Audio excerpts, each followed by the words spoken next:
Dilanjutkan perkara 237. Putusan nomor 237 dan seterusnya 2024. Demi keadilan berdasarkan ketuhanan yang Maha Esa, Mahkamah Konstitusi Republik Indonesia yang mengadili perkara konstitusi pada tingkat pertama dan terakhir, menjatuhkan putusan dalam perkara perselisihan hasil pemilihan umum anggota DPR dan DPRD tahun 2024 yang diajukan oleh Partai Kebangkitan Bangsa, diwakili oleh A. Muhaimin Iskandar dan M. Hasanuddin Wahid sebagai Ketua Umum dan Sekretaris Jenderal. Dan seterusnya memberi kuasa kepada Dr. Subani SHMA dan kawan-kawan kesemuanya adalah advokat dan seterusnya dianggap telah diucapkan. Selanjutnya disebut pemohon terhadap Komisi Pemilihan Umum dan seterusnya memberi kuasa kepada Dr. Saleh SHMA dan kawan-kawan kesemuanya adalah advokat dan seterusnya dianggap telah diucapkan. Selanjutnya disebut sebagai termohon. Partai Hati Nurani Rakyat Hanura diwakili Osman Sabta dan Beni Ramdhani sebagai Ketua Umum dan Sekretaris Jenderal dan seterusnya memberi kuasa kepada Dr. Patrialis Akbar dan kawan-kawan kesemuanya adalah advokat dan seterusnya dianggap telah diucapkan. Partai Demokrat diwakili Agus Harimurti Yudhoyono, Tengku Rifli Harsha sebagai Ketua Umum dan Sekretaris Jenderal dan seterusnya memberi kuasa kepada Dr. Mehbob dan kawan-kawan kesemuanya adalah advokat dan seterusnya dianggap telah diucapkan. Selanjutnya disebut pihak terkait 2. Partai Demokrasi Indonesia Perjuangan (PDI Perjuangan) diwakili oleh Megawati Soekarno Putri dan Hasto Kristianto sebagai Ketua Umum dan Sekretaris Jenderal dan seterusnya memberi kuasa kepada Dr. Yanuar Prawiwasesa dan kawan-kawan kesemuanya adalah advokat dan seterusnya dianggap telah diucapkan. Selanjutnya disebut pihak terkait 3. Membaca permohonan pemohon dan seterusnya duduk perkara dan seterusnya dianggap telah diucapkan. Pertimbangan hukum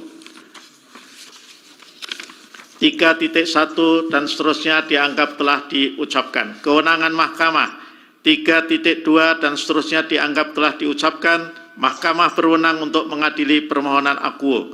Tenggang waktu pengajuan permohonan 3.4 dan seterusnya dianggap telah diucapkan. Permohonan pemohon diajukan masih dalam tenggang waktu sebagaimana ditentukan oleh peraturan perundang-undangan.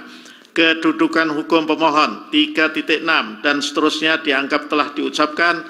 Pemohon memiliki kedudukan hukum untuk mengajukan permohonan akuo.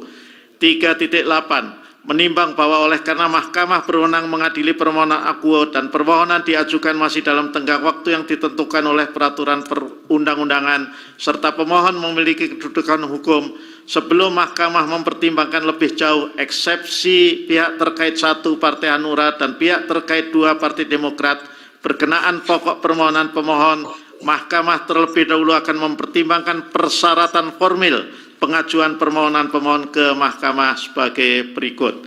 Menimbang bahwa terkait syarat formil pengajuan permohonan pemohon ke Mahkamah perlu diperhatikan ketentuan hukum acara yang diatur dalam pasal 31 ayat 2 Undang-Undang MK dan pasal 9 ayat 2 PMK 2 2023. Bahwa berdasarkan kedua peraturan hukum acara tersebut, syarat formil pengajuan permohonan diantaranya haruslah menyertakan alat bukti yang mendukung permohonan. Karakteristik perkara PHPU adalah adversarial, di mana setidaknya ada dua pihak yang berbeda saling berseberangan di mahkamah. Dalam karakteristik demikian, majelis hakim bersifat pasif dan tidak mendominasi atau mengambil alih dalam mencari kebenaran fakta sehingga beban pembuktian berada pada pundak masing-masing pihak, khususnya pemohon yang mengajukan dalil-dalil sebagaimana ada gium hukum actorio incumbit onus probandi, yakni siapa yang mendalilkan dia yang harus membuktikan. Oleh karena itu persyaratan hukum formil yang termaktub dalam Undang-Undang MK dan PMK yang mewajibkan permohonan harus disertai dengan alat bukti merupakan persyaratan penting yang harus dipenuhi pemohon dalam pengajuan permohonan. Ketiadaan pemenuhan persyaratan demikian tidak hanya bisa dilihat secara administratif, tetapi juga substantif. Selain itu, penyerahan alat bukti dalam pengajuan permohonan yang diajukan ke mahkamah menunjukkan kesungguhan dan keseriusan pemohon dalam upaya menyelesaikan persoalan yang dihadapi inkasu persoalan kehilangan suara dalam PHPU.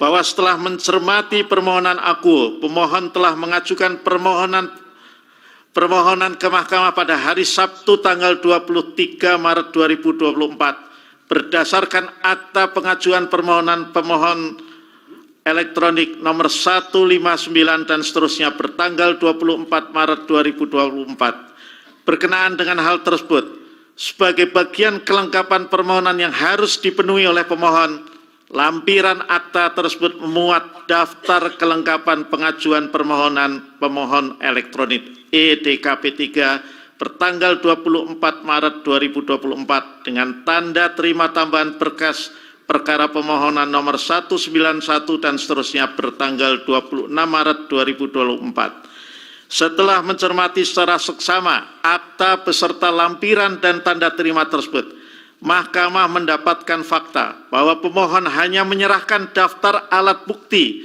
tanpa disertai bukti fisiknya sampai dengan batas waktu akhir pengajuan perbaikan permohonan. Kemudian pemohon baru menyampaikan bukti fisik tersebut saat sidang pemeriksaan pendahuluan, yaitu pada tanggal 29 April 2024 yang pemohon beri tanda bukti P1 sampai dengan P13. Dari fakta hukum tersebut, menurut Mahkamah, pengajuan permohonan pemohon yang tidak disertai bukti fisik adalah tidak memenuhi syarat formil sebagaimana ditentukan dalam pasal 9 ayat 2 PMK 2 2023, sehingga permohonan pemohon akuo harus dinyatakan tidak dapat diterima. Konklusi dan seterusnya dianggap telah diucapkan. Berdasarkan Undang-Undang Dasar 1945, Undang-Undang Mahkamah Konstitusi dan Undang-Undang Pemilu dan seterusnya dianggap telah diucapkan. Amar putusan mengadili menyatakan permohonan pemohon tidak dapat diterima.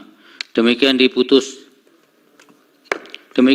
dalam rapat putusan hakim oleh 9 hakim konstitusi, yaitu nama-nama hakim dianggap diucapkan pada hari Rabu tanggal 15 bulan Mei tahun 2024 yang diucapkan dalam sidang plenum Mahkamah Konstitusi terbuka untuk umum pada hari Rabu tanggal 22 bulan Mei tahun 2024 selesai diucapkan pukul 10:20 waktu Indonesia Barat oleh 9 hakim konstitusi tersebut di atas dengan dibantu oleh Hersinta Stiarini dan Mardian Wibowo sebagai panitera pengganti serta dihadiri oleh para pihak.